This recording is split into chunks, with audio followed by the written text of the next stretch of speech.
1400 page की जांच report तैयार हो चुकी है, उसके बाद भी कार्रवाई पे देरी क्यों हो रही? ये जांच का विषय है और इसका जांच जल्दी से जल्दी मतलब निर्णय होना चाहिए, जनता के बीच लाना चाहिए और समझना चाहिए कि दूध का दूध पानी का पानी हो, क्या सही है क्या गलत है। पुलिस विभाग से मेरा निवेदन है और रिक्वेस्ट है कि गाड़ी पैसा जो भी है उसको तत्काल FIR करके मुझे रिटर्न करवाने का प्रयास करें। 100% सबूत के तौर पे वो पेश हुआ है और बिल्कुल पर्याप्त है। उस सबूत में तो तत्काल उसको बर्खास्त कर देना चाहिए। ऐसे उसमें चेट है, नक्सली मूवमेंट के बारे में जानकारी है जो मुझे साझा किया गया है, जो राष्ट्रद्रोह का धारा लगना चाहिए इसके ऊपर भी। अगर कमा के बिजनेस करके व्यापार करके मैं आगे बढ़ा हूँ तो मेरी खूबी है, वो टैलेंट है मेरा। नमस्कार, स्वागत है आपका निशानेबाज पर। आपके साथ मैं हूं मानसी तिवारी और आज हम आ पहुंचे हैं दीपक टंडन जी से बात करने के लिए। दीपक टंडन अभी कई समय से सुर्खियों पर हैं और वजह है DSP कल्पना वर्मा, जिन पर इन्होंने काफी गंभीर आरोप लगाए हैं, जिन पर आरोप है कि पैसे के लेन देन हुए हैं लगभग 2 करोड़ के, और इनके निजी संबंध के बारे में भी इन्होंने उन पर गंभीर आरोप लगाए हैं। दीपक टंडन जी ने RTI के जरिए काफी जानकारियां जुटाई है। चलिए जानते हैं कि उन्होंने कल्पना वर्मा के बारे में और क्या जानकारी हासिल की। मेरा सबसे पहला सवाल है आपसे कि आपने RTI के तहत और क्या जानकारी जुटाई है? देखिए, मैंने प्रथम तो पंडरी थाने में RTI लगाया था, जो उन्होंने शिकायत किया था, फर्जी शिकायत, उसकी भी कॉपी लिखवाया हूँ, जिसके मुझे साक्ष्य मिल गया, सत्य प्रतिलिपि कॉपी मिला है। उनके बाद मैं IG साहब के यहाँ मैं आवेदन लगाया था कि मेरी जांच के विषय में जो भी कॉपी है उसको उपलब्ध कराइए। वहाँ से मुझे सत्यापित कॉपी मिला हुआ है और उसमें पूरे जांच में पूरा उन्होंने दर्शा दिया कि ये दोष सिद्ध पाया गया है। उसके बाद मैंने PHQ में भी अपने विभागीय पुलिस विभाग में लगाया है। वहाँ से मुझे अभी ये जानकारी मिला है कि ये जांच प्रक्रियाधीन है करके, और ऑलरेडी 2 महीना हो गया। जांच कैसे प्रक्रियाधीन है? ये जांच का विषय है और इसका जांच जल्दी से जल्दी मतलब निर्णय होना चाहिए। तो जब 1400 पेज की जांच रिपोर्ट तैयार हो चुकी है, उसके बाद भी कार्रवाई पे देरी क्यों हो रही है?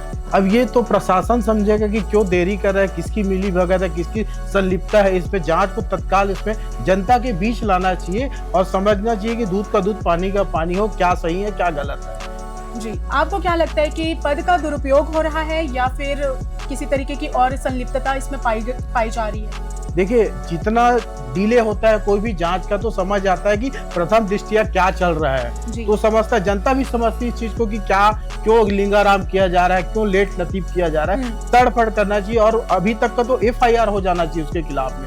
मैंने उसको अकाउंट में पैसा दिया, मेरा गाड़ी आज तक वापस नहीं किया और गाड़ी उनको बिल्कुल तत्काल वापस करना चाहिए। पुलिस विभाग से मेरा निवेदन है और रिक्वेस्ट है कि गाड़ी पैसा जो भी है उसको तत्काल FIR करके मुझे रिटर्न करवाने का प्रयास करें। अब तक कितने रकम आपको वापस हुए हैं या बिल्कुल भी कुछ भी? मुझे 1 रुपया अभी तक उन्होंने वापस नहीं किया है, ना किसी प्रकार का कोई प्रकार का जानकारी मिला है। और मैंने पूरा डॉक्यूमेंट साथ, और यहाँ 1480 पेज का भी मैं सूचना का अधिकार लगाया हूँ, उसकी कॉपी चाहिए मुझे, वो भी कॉपी उपलब्ध नहीं हो पाया। फिर दोबारा मैं अपील में गया हूँ, अपील के बाद फिर मैं राज्य आयोग में जाऊँगा। मैं कोशिश करूँगी जल्दी मुझे और भी पूरा डॉक्यूमेंट साक्ष्य उपलब्ध हो।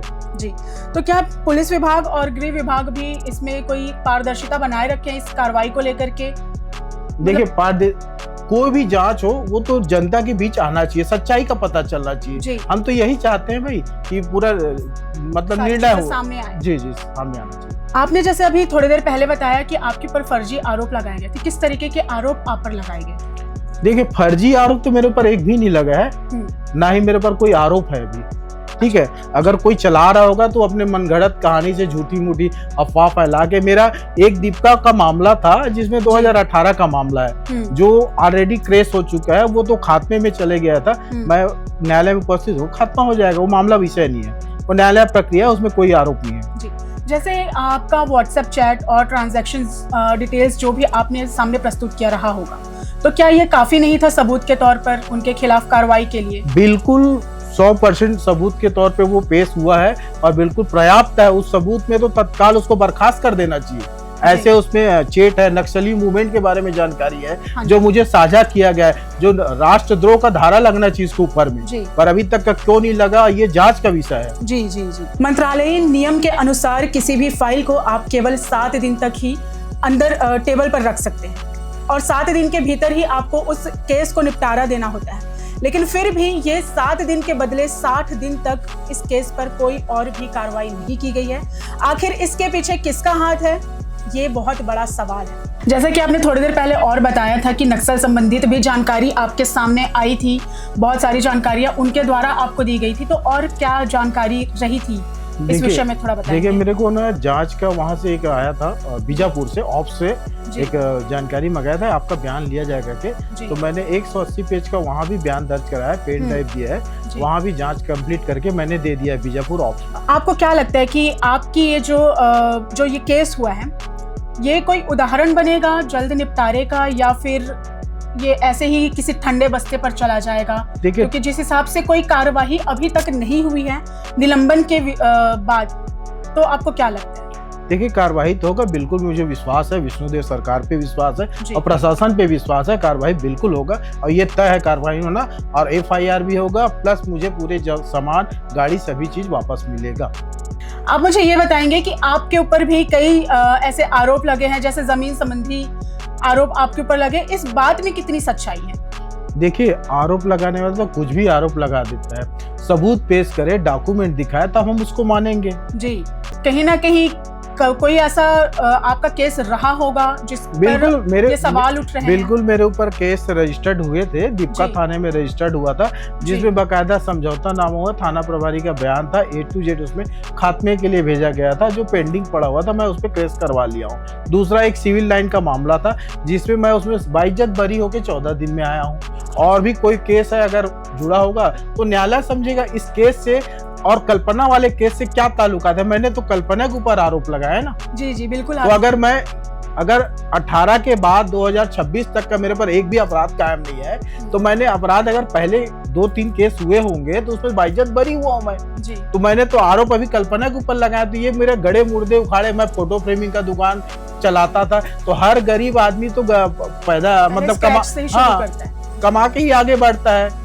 अगर कमा के बिजनेस करके व्यापार करके मैं आगे बढ़ा हूँ तो मेरी खूबी है, वो टैलेंट है मेरा। अच्छा, अभी मैं कुछ दिन पहले ही स्क्रॉल करते हुए मैंने एक खबर देखा जहां पर ये भी आपके ऊपर आरोप लगे थे कि ब्यूरोक्रेट्स के पैसे आप संभालते हैं।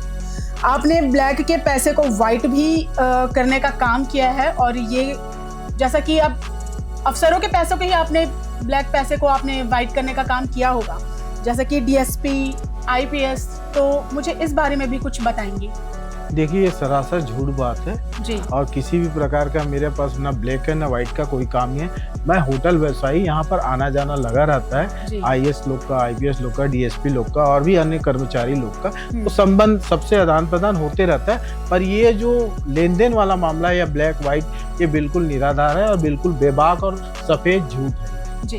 तो पर आप पर ये आरोप भी तो लगे हैं कि आपके अफसरों के साथ SSP, DSP, इनके साथ आपके काफी मधुर संबंध रहे हैं, तो क्या इनके पैसे पर आपका कोई ऐसा मतलब ब्लैक मनी को आपने वाइट करके मार्केट में आपने लगाया हो, ऐसा कुछ? देखिए, संबंध तो सभी के साथ है मेरा, बिल्कुल पर्सनली संबंध रहा है, निजी संबंध रहा है। होटल में कई बार पार्टी वार्टी भी किए हैं, उठना बैठना, खाना पीना, चाय नाश्ता करने के लिए आते रहते थे, तो बहुत अच्छा संबंध रहता है। पर ये नहीं है कि उन्होंने मुझे पैसा दिया और मैं पैसे को चलाया, बिल्कुल गलत बात है, बिल्कुल झूठ है। तो ये थे हमारे साथ दीपक टंडन, जिन्होंने RTI से संबंधित कई सवालों पर अपने जवाब दिए और खुलकर बात भी रखी। यहाँ पर सवाल ये भी था कि 7 दिन तक कोई भी फाइल आपके टेबल पर नहीं रह सकती, लेकिन फिर भी अभी बहुत से सवाल रह गए हैं जिनका जवाब आना बाकी है। देखते हैं इस मामले पर और भी क्या कार्रवाई सामने आती है या इसी तरह ये काम ढीला ढाला चलता है। वीडियो जर्नलिस्ट नवेज अहमद के साथ मैं मानसी तिवारी। देश और दुनिया की तमाम खबरों को जानने के लिए बने रहे निशानेबाज के साथ। नमस्कार।